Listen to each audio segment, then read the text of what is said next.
Beetle.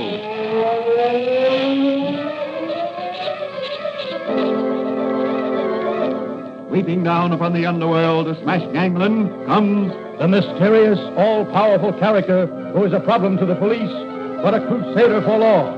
In reality, Dan Garrett, a rookie patrolman, loved by everyone, but suspected by none of being the Blue Beetle. As the Blue Beetle, he hides behind a strange mask and a suit of impenetrable blue chain armor, flexible as silk, but stronger than steel.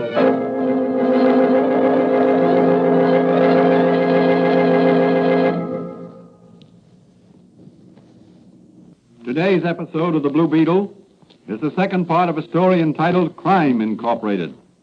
In the first part of this story, crime overlords of various cities have gathered in York City to organize crime on a nationwide basis. Patrolman Dan Garrett, through a clever disguise, has convinced Frankie Capetto, the ringleader of the gang, that he would be an asset to the crime ring. Hired by Capetto, he has been given a Blue Beetle costume and ordered to report to a man named Slick. Meanwhile, underworld characters masquerading in Blue Beetle costumes have committed several crimes throughout the city. The First National Bank has been robbed. Commissioner Donnelly's daughter has been kidnapped, and the mayor's office has been bombed. As our story opens, a meeting of Crime Incorporated is in session. Well, boys, the first part of our plan is underway. The city officials are scared. Our next move is to terrorize the citizens themselves. How? The guy I hired last night, Strangler Van Norden, he calls himself, says he's a wrestler. He's husky enough to be one. Yeah, but he ain't fooling me. He's got brains. What are you going to use him for? Hold-ups. Can he shoot? I don't know, and I don't care. He won't use a gun. But how do you expect... He'll just come up in back of a guy in the dark, give him the old hugger-mugger with his arm around his neck, rob him, and let him drop. That's swell. No noise or nothing. That's right.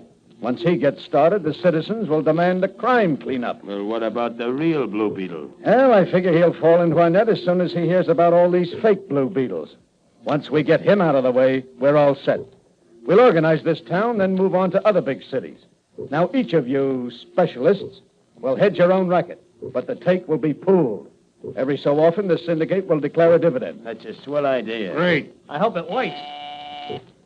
Yeah? All the Blue Beetles are here. What about Strangler Van Norden? He's in the outer office. Hold the others and send in Van Norden. Okay. Oh, listen, Frankie. Yeah? No one by the name of Van Norden ever worked for B.J. You sure? Positive. Okay, send in this Strangler and we'll unmask him. What's the lowdown?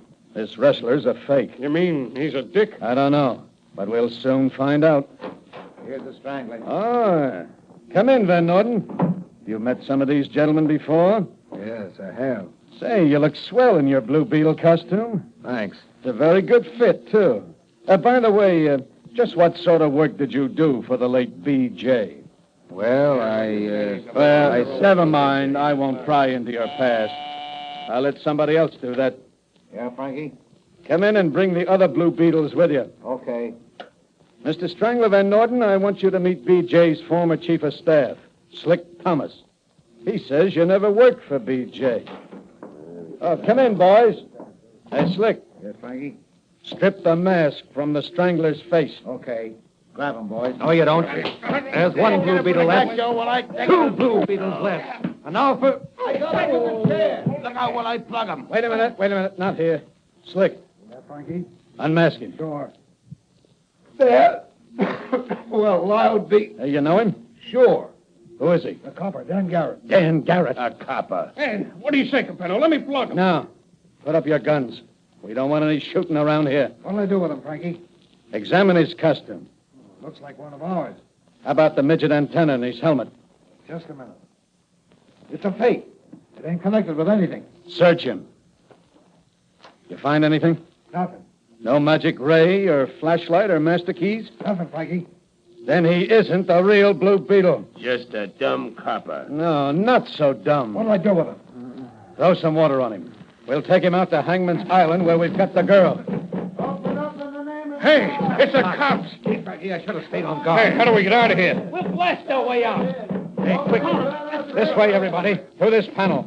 There's a secret stairway to the roof. Okay, here we go. But first, here's one for the copper on the floor there. Yeah. His next costume will be a white robe and a harp.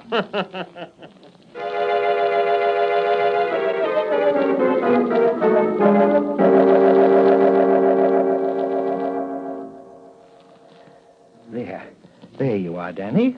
All bandaged up. Thanks, Doc. A little more to the right, and that thug's bullet would have put an end to the career of patrolman Dan Garrett. And the Blue Beetle.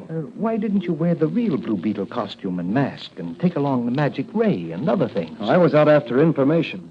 I figured there was no sense in the Blue Beetle's nipping until I knew more about the plans of Crime Incorporated. And what did you find out? Well, from what I heard as I was regaining consciousness after being hit on the head with a chair, Mary Donnelly's being held captive out at Hangman's Island. When are you going out there? Right away. But you're wounded. Oh, a little thing like that won't stop the real Blue Beetle.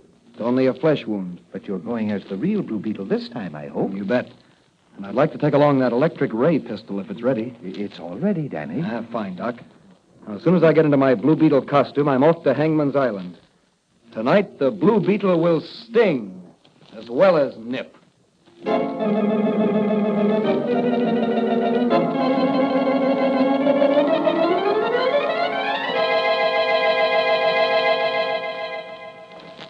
So, Miss Donnelly, you refuse to sign this ransom note to your father. I certainly do. And I'm afraid he'll never see you again. You can't frighten me. You'd never dare harm me. My father You've would... been reading the wrong kind of literature, Miss Donnelly. What do you mean? You've been reading old-fashioned romances where the brave and the true survive and the wicked perish. My father will have every policeman on the force out searching for me. But you'll never be found alive. You let me out of here. Let me out of here or I'll scratch your eyes out. Easy, or I'll have you tied up again. You'll be sorry for this. Now, why don't you sign this note, huh? Your father can raise $50,000, and as soon as we have the money, you'll be free. I'll never sign it. Never. Never. And I'm afraid you'll die of starvation in this cell, unless your father's men get too close on our heels. In which case, I'll set fire to the powder magazine in the room next to yours and blow this whole place to kingdom come. Hey, what's that noise? The Blue Beetle, and he's going to nip. Help, Blue Beetle, help. Help, I'm locked in a cell here. Beat it, Blue Beetle. Don't try to hijack me. I'll wipe you out and throw your body in the river. Not this Blue Beetle. Slick, Joe, Rod, Rocket. Call them all, and call your fake Blue Beetles. I'll take them all on. Come on, Rocky. What's the matter? One of the Blue Beetles gone haywire. He's holding up Capello. I'll mow him down. Stand back, all of you, or I'll shoot. Some of you Blue Beetles there. You're wearing chain armor. Rush him. Okay, Go boys, on. we'll get him, Will. What kind of a gun is that?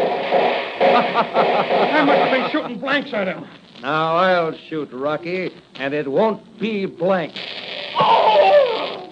Now, stand back, all of you. Geppetto, give me the key to Miss Donnelly's cell. Try and get it.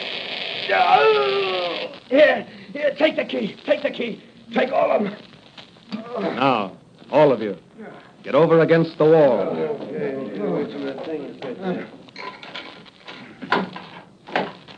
Are you all right, Miss Donnelly? Just about. Well, thank heavens you came when you did. That fiend there was going to blow me up. Blow you up? Yes. You see, the powder magazine is in that room next to this cell here. That's an idea. Here, take the keys and see if one of them will open that door. All right. It's unlocked. Slip the bolt. Now, open the door. Hey, what are you going to do? Blow up this hideout. Quiet. Or I'll blast you again with my gun. Here. I'll crack open this keg of gunpowder. There we are. Now, Miss Donnelly, go up those stairs there as fast as you can. But what about you, Blue Beetle? I'll follow you, leaving a trail of gunpowder as I go. If any of these crooks move, I'll set fire to the trail and blow them all off the map. Here we go. Hey, Frankie, the money. It's upstairs. One more shot can't do no harm. Hey, look out. The Blue Beetle set fire to the gunpowder trail. Come on. Let's get out of here. Get out of here.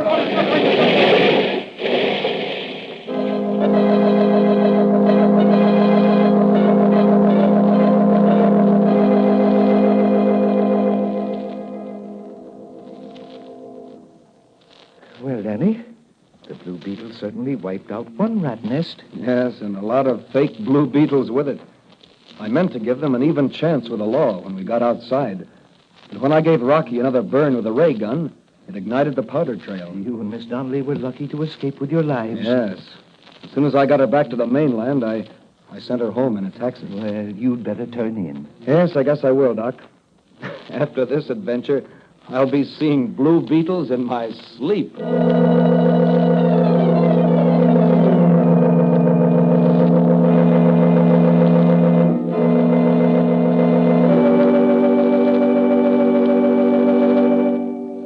And so the real Blue Beetle cleaned up a lot of fake Blue Beetles and smashed a nationwide crime ring before it had a chance to incorporate. The moral of this story is that no matter what the odds, good will triumph over evil. Might is not right, but right is might. Further adventures of the Blue Beetle will be presented in the next episode of The Blue Beetle.